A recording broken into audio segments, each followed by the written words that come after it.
Twee fietsryers is vroeër vandag op die N1, noord van Bloemfontein, deur 'n vragmotor raak gery. Noodwerkers was vinnig op die ongelukstoneel en hierdie beseerdes, vermoedelik 'n egpaar, op die toneel behandel. He was coming to my lane. I think the driver was sleeping. He was come closer than me.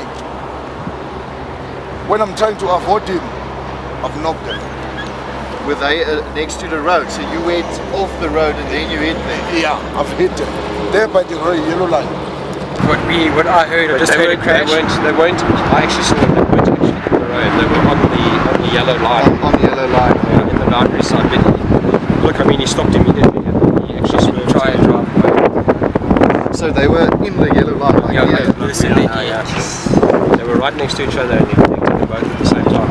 But both their legs are broken. Massive spinal injuries.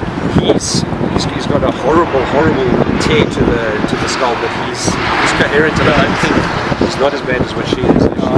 She's got into shock. When I first got here and I ran away, I could hear her stop breathing. She stopped moving for a second.